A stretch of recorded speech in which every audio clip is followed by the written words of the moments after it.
It's another glorious yet rainy day here in Bali, so let's sit down and chat.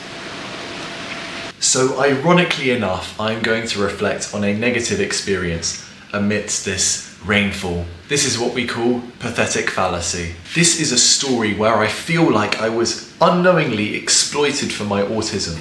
My autism causes me to be generous to people.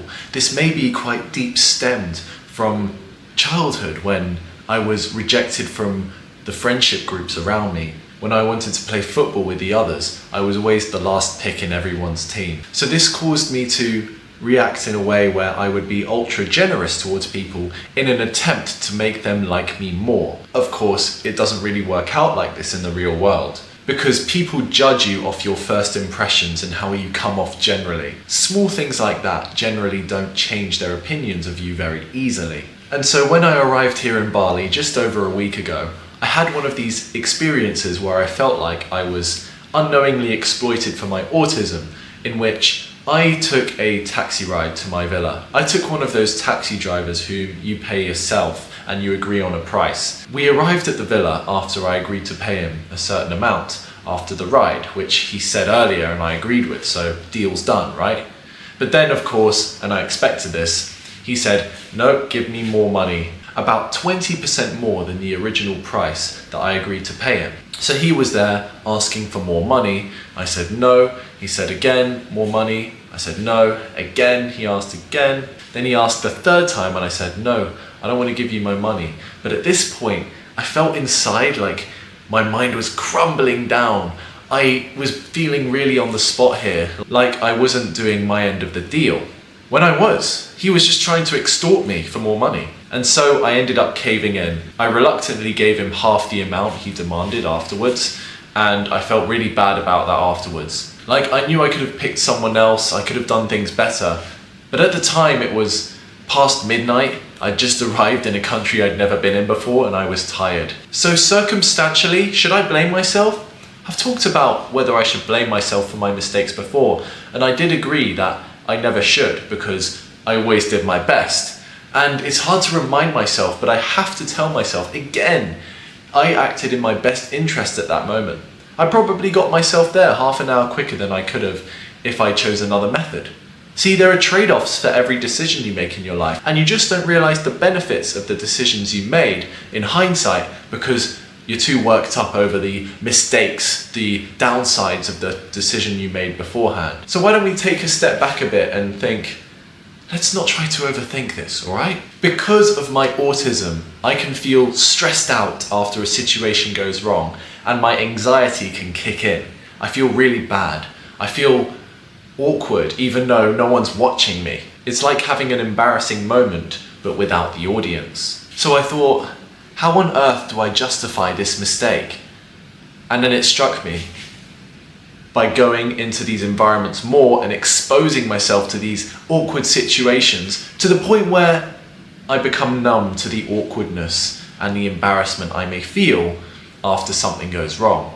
You see, it's trained exposure, it's trial and error. Clearly, I had not hopped in a taxi before and dealt with a haggler on the spot, just like this guy, who was being very difficult with the pricing, and I'd only ever tried this maybe once before in Turkey last year, trying to negotiate a deal where I had no experience in haggling or anything like that. And then I remembered my family member's advice. My dad said, the seller always wants your money more than you want the product. And I think I understand that now after him telling me that so many times. It takes a few attempts to understand because I'm like, well, I want that necklace so badly. He's charging me £30 for it. How do I overcome my need for it? And so I saw him undertake the deal in Turkey where the seller started with an offer of £30 and my dad said £10. And my dad gradually went up about £2 at a time, like £10, £12, £14, £15. And the seller gradually reduced his price, 27, 25, 23, 22, 21, 20 plus 50 lira, which is the Turkish currency. And then my dad handed him the 20, took the necklace and said, thank you. He negotiated it down to £20, and I thought that was really cool. Now, how I would get better at this is by doing that myself. I have to step out of my comfort zone and embrace the change, embrace the scary new environment of a new country and a new way to negotiate prices. My aunt talks about this tactic too that my dad used. She said, start the negotiation by offering 1/3 of the original price. Now that may sound absurd, but remember, the seller is overcharging you.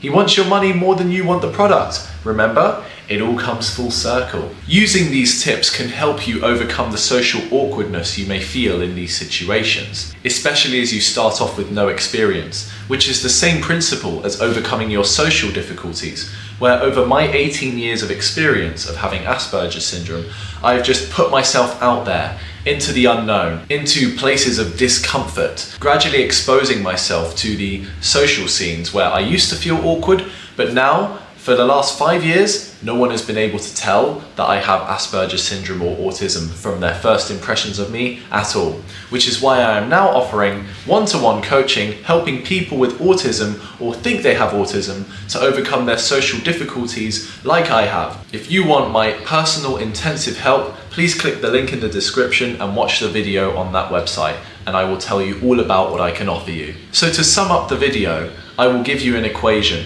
More exposure means more composure, and having more composure in these difficult situations will give you better results in the future, i.e. better deals in the negotiation, because you weren't afraid to push for a lower price. And that's what I will gain from watching my dad's and aunt's experiences in negotiating.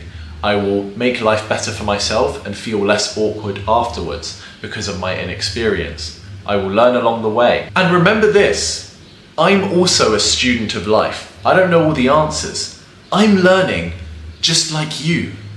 Except I have learned some things a lot more than you, and you probably know a lot more about your passions than me.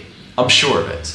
We all have our own unique interests. It just so happens that the more experience you have in a field of life, the better the outcome you experience, mentally and physically. So all you have to do is train more by exposing yourself more. Remember, more exposure equals more composure and better results in any situation in life.